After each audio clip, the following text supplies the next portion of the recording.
बढ़ते हैं आज के क्वेश्चन की ओर। जैसा कि यहाँ पर हमें दिया गया है, ये एसएससी के सीजीएल में 2021 में आ चुका क्वेश्चन है। यहाँ पर हमें दिया गया है कि हमारे पास यहाँ पर दो लोग हैं। हमारे पास यहाँ पर हमारे पास यहाँ पर ए है और दूसरा हमारे पास यहाँ पर बी है। यहाँ पर ए और बी की वर्तमान आयु का अनुपात हमें यहाँ पर 7:8 हमें यहाँ पर दिया गया है। प्रेजेंट में दोनों की आयु का अनुपात 7:8 हमें क्वेश्चन में दिया गया है। साथ ही क्वेश्चन में बोला जा रहा है कि 6 साल के बाद यह अनुपात 8:9 हो जाता है, ऐसा कि हमसे क्वेश्चन में बोला जा रहा है। यदि आप इसको यहाँ पर ध्यान से देखेंगे तो आपको यहाँ पर पता चलेगा, आपको यहाँ पर दिखाई देगा कि 7 और 8 के बीच में यहाँ पर कितने का यहाँ पर डिफरेंस हमें दिखाई दिया है, कितने यूनिट का यहाँ पर डिफरेंस दिखाई दिया है। तो यहाँ पर आप लोग बोलेंगे कि 1 यूनिट का यहाँ पर डिफरेंस हमें दिखाई दे रहा है। तो यहाँ पर 7 और 8 के बीच में यहाँ पर कितने यूनिट का डिफरेंस है, तो आप लोग बोलेंगे कि यहाँ पर 1 यूनिट का यहाँ पर डिफरेंस है। इसी प्रकार 8 और 9 के बीच में यहाँ पर कितने यूनिट का डिफरेंस है, तो यहाँ पर आप लोग बोलेंगे कि यहाँ पर 1 यूनिट का डिफरेंस है। अब यहाँ पर जब इस प्रकार से डिफरेंस सेम हो, अंतर हमारा समान हो, बराबर हो, तो इस प्रकार की कंडीशन में आयु के क्वेश्चन को यहाँ पर बड़ी आसानी से हम शॉर्ट में निपटा सकते हैं। जैसे कि यहाँ पर हमें मालूम है कि यहाँ पर दोनों तरफ 1 यूनिट का यहाँ पर डिफरेंस है। यहाँ पर दोनों तरफ 1 यूनिट का यहाँ पर डिफरेंस हो रहा है। 1 यूनिट का डिफरेंस कितने सालों में हो रहा है, तो आप लोग बोलोगे 6 साल। ये कितने साल में हो रहा है, तो आप लोग बोलोगे कि 6 साल।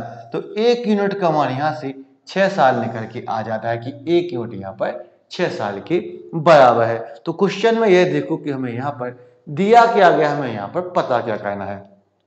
तो क्वेश्चन में हमें यहाँ पर दिया गया है कि सी की वर्तमान आयु ए की आयु से 10 साल अधिक है, तो हमें यहाँ पर सी की वर्तमान आयु को यहाँ पर ज्ञात करना है। तो यहाँ पर सबसे पहले हम निकालेंगे ए की आयु। तो यहाँ पर ए की आयु निकालेंगे, यानी कि यहाँ पर हम 7 यूनिट का मान पता करेंगे। तो यहाँ पर 1 यूनिट का मान 6 साल है, तो यहाँ पर 7 यूनिट का मान, तो 7 से यहाँ पर हम 6 का गुणा करेंगे तो ए की आयु यहाँ पर 42 साल निकल के आ जाएगी। तो यहाँ से हम सी की आयु भी आसानी से निकाल सकते हैं, क्योंकि हमें मालूम है कि यहाँ पर सी जो है वो ए से 10 साल बड़ा है। तो यहाँ पर ए की आयु कितनी है, 42 साल है। ए की आयु यहाँ पर 42 साल है और 42 में यहाँ पर हम 10 को जोड़ देंगे तो यहाँ पर 52 ईयर्स हमारी सी की आयु निकल के आ जाएगी, जो कि बिल्कुल सही है और जो कि बी। तो बढ़ते हैं आज के क्वेश्चन की ओर। जैसा कि यहाँ पर हमें दिया गया है, एसएससी के एग्जाम में आया हुआ क्वेश्चन है। यहाँ पर हमें दिया गया है क्वेश्चन नंबर 4 कि हमारे पास पिता है और उसका पुत्र है। क्वेश्चन में हमें दिया गया है कि हमारे पास फादर है और उसका हमारे पास सन है। अब फादर और सन की एज की अनुपात की बात करते हैं तो प्रेजेंट में वर्तमान में इनकी आयु का अनुपात हमें 15:8 हमें क्वेश्चन में दिया गया है। साथ ही क्वेश्चन में बोला जा रहा है कि 6 साल पहले यह अनुपात 13:6 था। यहाँ पर 6 साल पहले इनका अनुपात 13:6 था, ऐसा कि क्वेश्चन में हमसे बोला जा रहा है। यह हमारी 6 साल पहले की कहानी है। यह हमारे यहाँ पर 6 साल पहले की कहानी है। इस बात को आपको यहाँ पर ध्यान रखना है। तो यहाँ पर यदि हम दोनों के डिफरेंस को देखते हैं तो 8 और 6 के बीच में यहाँ पर कितने यूनिट का डिफरेंस है, तो यहाँ पर 2 यूनिट का डिफरेंस है। यहाँ पर 2 यूनिट का डिफरेंस है। इसी प्रकार 15 और 13 के बीच में यहाँ पर कितने यूनिट का डिफरेंस हो रहा है, तो यहाँ पर भी 2 यूनिट का डिफरेंस हो रहा है।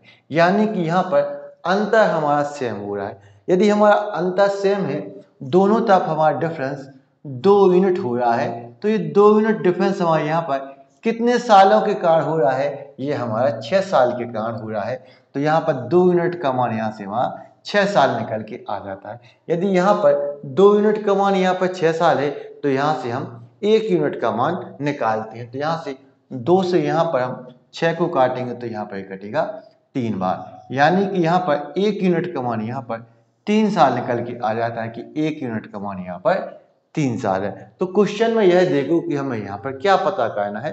तो क्वेश्चन में हमें पिता की आयु की वर्तमान की आयु को हमें यहाँ पर पता करना है। तो पिता की वर्तमान आयु यहाँ पर 15 यूनिट है। तो हमें यहाँ पर फादर की आयु पता करना है, हमें 15 यूनिट का मान यहाँ पर पता करना है। तो 1 यूनिट का मान 3 साल है, तो 15 यूनिट का मान तो 15 से गुणा करेंगे तो 15 से 45। तो यहाँ पर पिता की आयु यहाँ पर 45 साल निकल के आ जाएगी, जो कि बिल्कुल सही है और जो कि सी है। आपको यदि ये वीडियो पसंद आया है तो इस वीडियो को लाइक करें, शेयर करें, हमारे चैनल को सब्सक्राइब करें। तो मिलते हैं नेक्स्ट वीडियो में। Thank you for watching.